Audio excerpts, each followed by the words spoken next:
하나님의 부르심이란 제목으로 하나님의 말씀 전하도록 하겠습니다. 바스울은 여호와의 성전의 총감독입니다. 반면에 에레미야는 몰락한 제사장 가문의 사람입니다. 이번 주에 큐티 말씀 열왕기상 2장을 살펴보았듯이 에레미야의 제사장 가문, 실상은 다윗 왕가와 긴밀하고 친밀했던 관계를 갖고 있었습니다. 그러나 아비아달 제사장이 다윗 왕가를 배신하게 됩니다. 제사장 그 가문의 사람인 아비아달이 마지막에는 아도니아를 왕으로 지지했고, 그리고 왕이 된 솔로몬은 아버지 다윗과의 그 관계 때문에 아비아달 제사장과 그 가문을 멸족하진 않고 제사장직을 파직하고 고향 아나도 땅으로 보냅니다. 바로 이때로부터 몰락한 제사장 가문의 사람이라는 별명이 붙었고, 에레미야 역시도 수치와 부끄러움을 가지고 있는 그 몰락한 제사장 가문의 사람으로 태어나게 됩니다. 지금 에레미야는 바스울에게 매를 맞았습니다. 그리고 그는 나무 고랑에 묶여서 사람들이 잘 볼 수 있는 성전 문 위층에 두고 전시됩니다. 어쨌든 지금 에레미야는 상대적인 박탈감 가운데 여호와의 성전 총감독 앞에서 굉장히 초라하고 보잘것없는 모습으로 수치와 모욕을 받고 있습니다. 조선 후기 영조 때 사진인데 마치 에레미야도 저렇게 목에 고랑을 끼고 전시되었을 것입니다. 그렇게 하루를 꼬박 묶여있던 에레미야가 다음날 여호와의 성전 총감독인 바스울에게 풀려나면서 담대하게 이렇게 외칩니다. 3절에 다음날 바스울이 예레미야를 목에 씌우는 나무 고랑에서 풀어주매 에레미야가 그에게 이르되 여호와께서 너의 이름을 바스울이라 아니하고 마골 밉사빔이라 하시겠다라고 말합니다. 마골 밉사빔은 사방에 두려움이 있다라는 뜻입니다. 에레미야가 바스울의 이름을 계명하여 불러줍니다. 바스울에게 이 말 하나님의 일을 예언하여 마골 밉사빔이라 부르는 것입니다. 또한 예레미야서 20장에는 바벨론이란 이름이 최초로 등장합니다.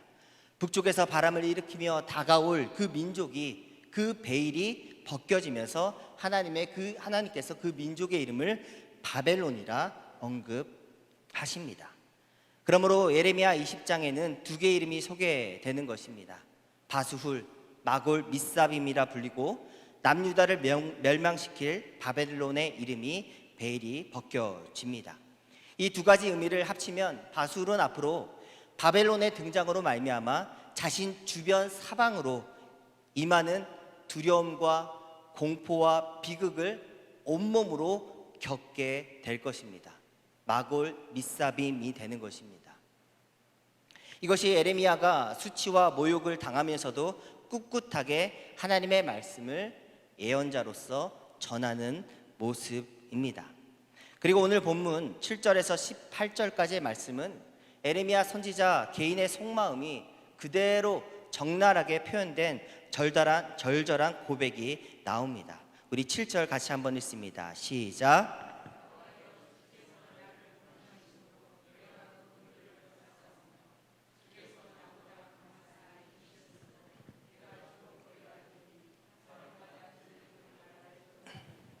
7절에 주께서 나를 권유하시다라는, 이 특별히 권유하다라는 단어는 히브리어로 파타라고 부릅니다.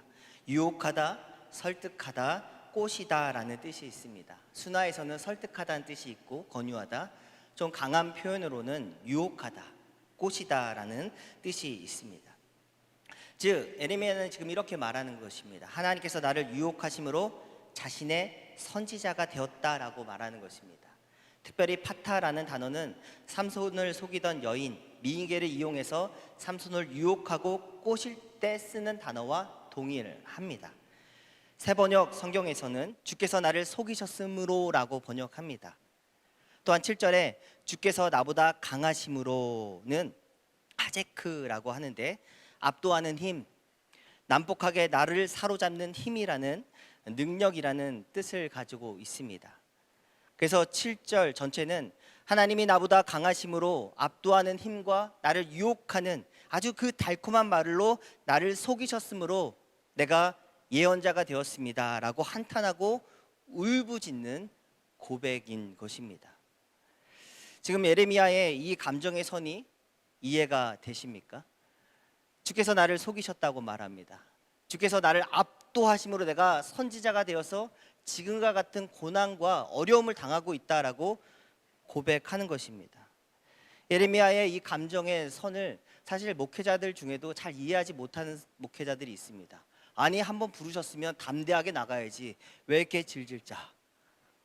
하나님의 부르심 앞에 일사후퇴 없이 직진해야지, 이렇게 얘기하는 목사님들도 있습니다. 그런데 8절에 자신이 하나님이 주신 메시지를 입을 열어 전하는 것이 너무나 힘들고 괴롭다고 말합니다.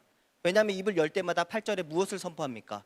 파멸과 멸망을 선포함으로 그로 인해서 자신이 조롱거리가 되고, 그리고 사람들이 손가락질을 한다라고 이야기하는 것입니다. 저는 목회자의 삶도 이와 비슷하다고 생각합니다. 저도 목회자로서 입을 열 때마다 축복과 희망과 소망이 넘치는 말만 하면 좋을 것 같습니다. 잘 됩니다. 성공합니다. 그렇게 기도하시면 하나님이 한량없이 부어주십니다. 그런데 실상은 그렇지 않습니다. 당시 거짓 선지자들로 분류됐던 이들이 어떤 얘기를 했습니까? 평안하다, 평안하다, 평안하다 이야기했습니다. 납니다. 이곳에 성전이 있고 여호와께서 함께 하심으로 절대 멸망하거나 무너지지 않는다라는 샬롬의 메시지만 전했습니다. 그런데 하나님께서는 그들을 거짓 선지자라고 이야기하셨습니다. 그래서 예레미야가 너무 힘들고 어려우니까 9절에 다짐을 합니다. 내가 다시는 여호와 이름으로 말하지 않겠다라고 고백합니다. 하나님의 말씀이 내 마음에서부터 우러나올 때 내가 쿡쿡 누르겠다라고 말합니다. 그런데 누르면 누를수록 하나님의 말씀이 자신의 마음에서 삐져나오고 자신의 뼈에서부터 새어나오며 자신의 입에서 터져나와 말하지 아니할 수 없다라고 고백합니다. 하나님이 부르신 참 선지자를 통해 우리는 하나님의 말씀이 참된 예언이 어떻게 먼저는 선지자에게 전해지고 그 다음에 백성들에게 선포되는지 알 수가 있는 대목입니다. 어떤 선지자도 능동적으로 나가서 내가 여호와의 말씀을 전하겠습니다, 기분 좋게 신나서 룰루랄라 전하는 참된 선지자는 없습니다. 오히려 여호와의 부르심 때문에 두렵고 떨리는 마음으로 선포하고 설교하는 경우가 더 많습니다. 9절에 내가 다시는 여호와를 선포하지 아니하며 그의 이름으로 말하지 아니하리라 하면 나의 마음이 불붙는 것 같아서 내 골수에 사무치니 답답하여 견딜 수 없다라고 이야기합니다. 이처럼 어쩔 때는 담대하게 여호와의 말씀을 선포하고 어쩔 때는 주눅 들고 힘들어하는 예레미야를 보면서 10절에 새 번역 성경은 이렇게 번역합니다. 많은 사람들이 예레미야를 보고 하는 말이 예레미야가 겁에 질려 있다라고 번역을 합니다. 친한 친구들도 그가 겁쟁이이고 그가 넘어지기를 바란다 말하며 일상생활 속 선지자로서 외로움을 고백하는 말씀이 10절에 나와 있습니다. 그런데 11절에 반전이 일어납니다. 담대한 고백이 나옵니다. 같이 읽습니다. 시작.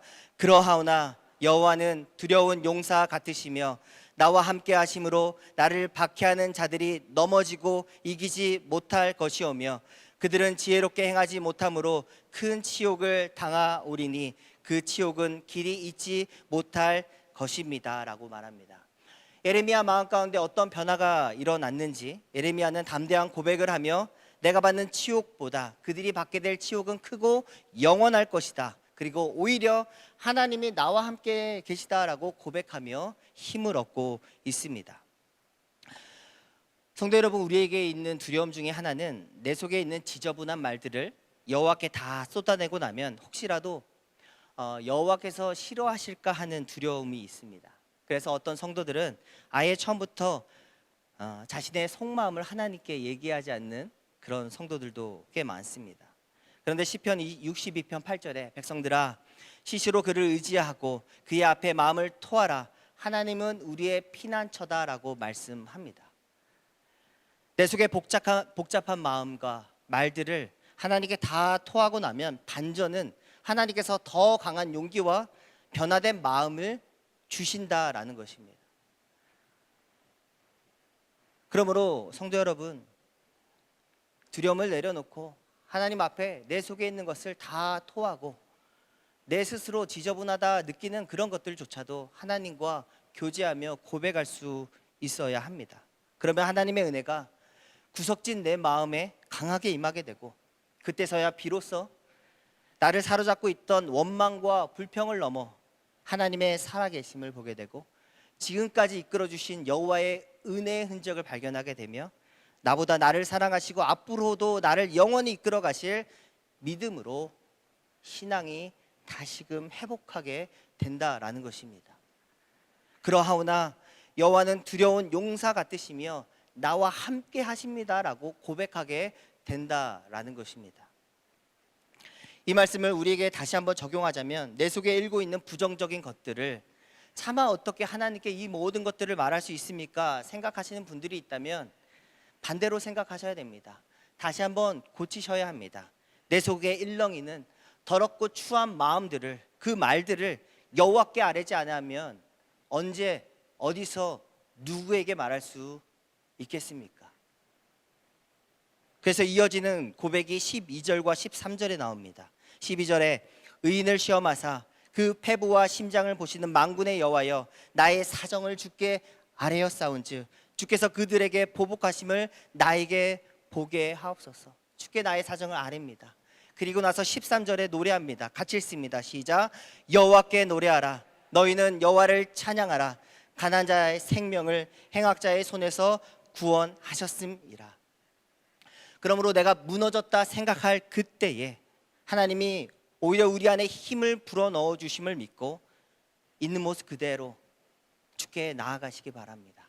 내 속에 일렁이는 더러운 것들, 추잡한 것들, 악한 생각들, 화가 나는 모든 것들을 주께 다 고백하고 기도할 수 있는 우리 모두 되기를 원합니다. 그런데 다시 한번 그 다음 단락인 14절에서 18절 말씀을 우리가 읽었습니다.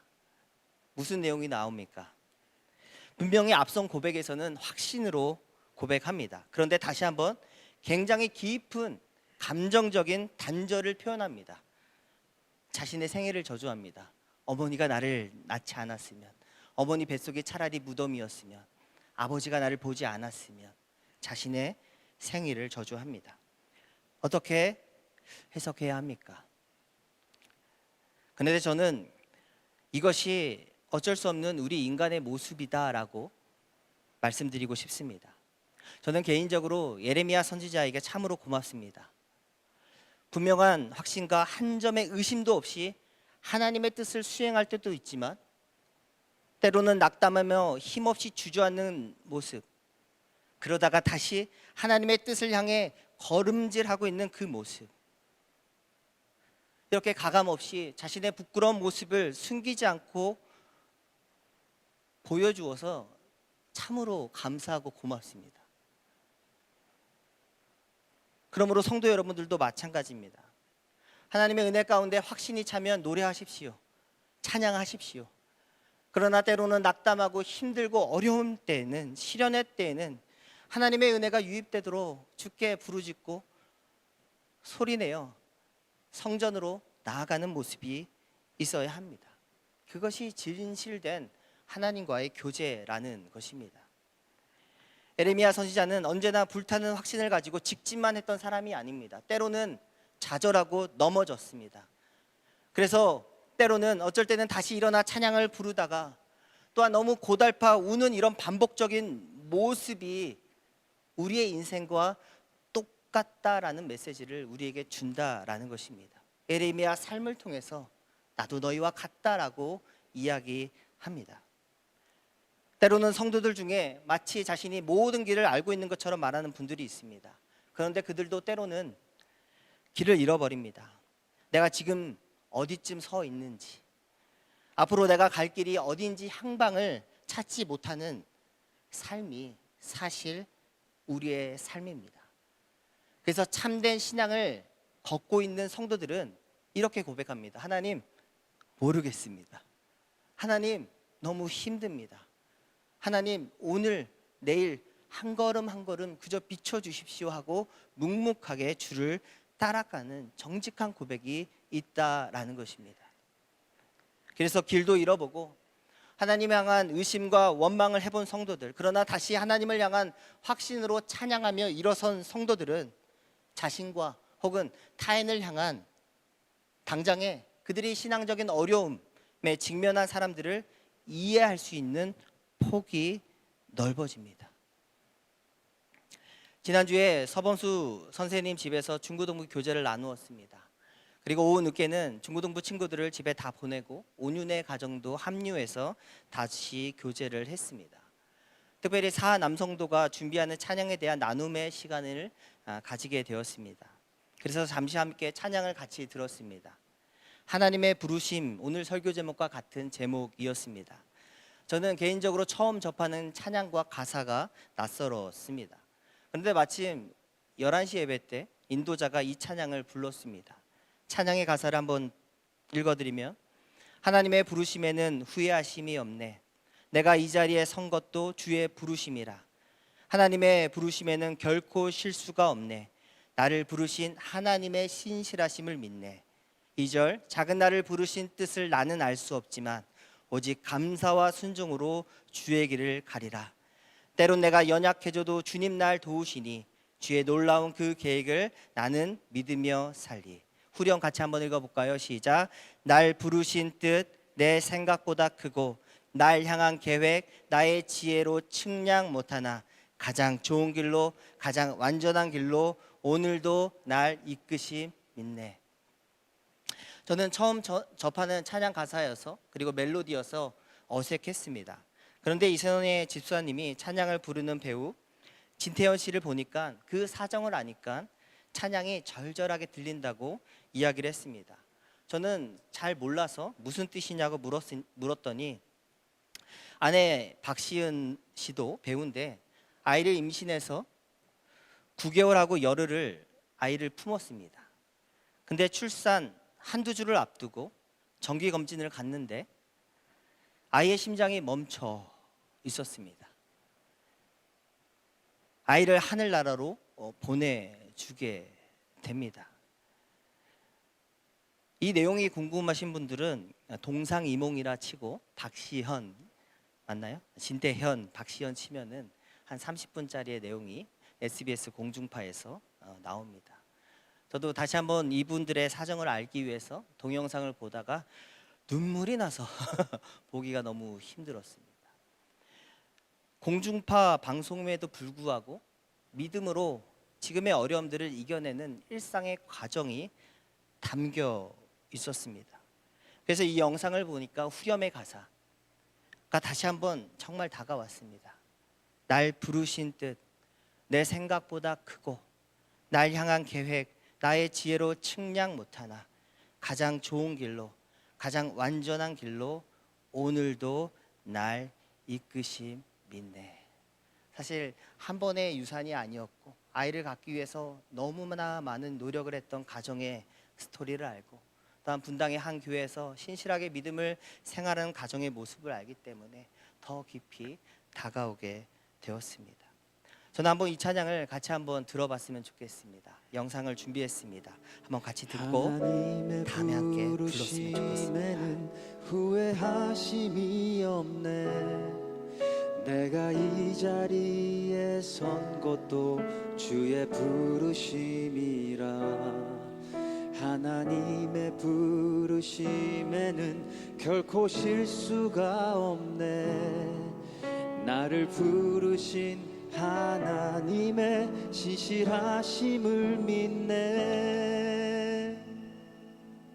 작은 나를 부르신 뜻을 나는 알 수 없지만 오직 감사와 순종으로 주의 길을 가리라.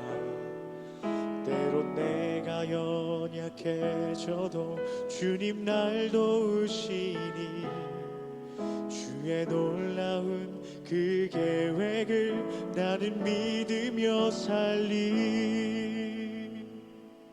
날 부르신 뜻 내 생각보다 크고 날 향한 계획 나의 지혜로 측량 못하나 가장 좋은 길로 가장 완전한 길로 오늘도 날 이끄심 있네. 저는 오늘 에레미야서 본문의 말씀을 통해서 개인적인 고백이 담겨 있는 에레미야 선지자를 전하고 함께 보았습니다. 에레미야 선지자 역시도 하나님의 부르심 앞에 때로는 웃다가 어쩔 때는 확신의 찬양을 하다가 또다시 울다가 다시 분노하며 화를 내는 과정을 반복하면서 하나님의 메시지를 전하는 일상의 생활로 복귀하여 꾸역꾸역 두벅두벅 주의 길을 갔습니다. 만약 에레미야 선지자의 가문이, 그 제사장 가문이 몰락하지 않았다면 지금 바수레이 있는 그 자리, 여호와의 성전 그 총감독 자리가 에레미야의 자리가 되었을 수도 있습니다. 또한 아시다시피 에레미야는 하나님의 음성에 순종하여 결혼하지 않았습니다. 당연히 아이도 갖지 못했습니다. 얼마나 결혼하고 싶었을까? 또한 결혼하여 일상의 아이와 누리는 행복을 얼마나 누리고 싶었을까? 이런 생각이 듭니다. 그러나 그는 그 모든 것들을 날 부르신 주님의 뜻을 믿고 내려놓고 구역구역 두벅두벅 가장 좋은 길을 예비하신 하나님을 믿으며 걸어가는 것을 믿습니다. 그러므로 성도 여러분, 오늘도 그리고 내일도 날 이끄심을 믿고 하나님의 뜻에 순종하여 일상의 신앙의 자리로 복귀할 수 있는 우리 모두 되기를 소망합니다. 또한 저는 지난 새벽 에레미야서를 설교하면서 설교했듯이 지금 현대판 에레미야들이 참으로 많은 것을 보게 됩니다.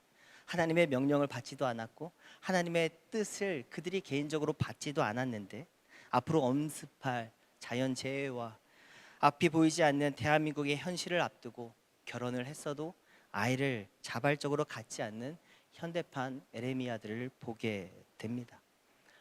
저는 그래서 지금 당장의 신앙적인 어려움, 또한 아이를 갖지 못하는 그들의 망설이는 모습과 연약함을 비판하고 혹은 비웃는 것이 아니라 그들이 돌아올 수 있는 여지를 만들어 놓을 수 있는 우리 성숙한 교회와 성숙한 성도와 또한 성숙한 우리 어른들이 다 되었으면 좋겠습니다.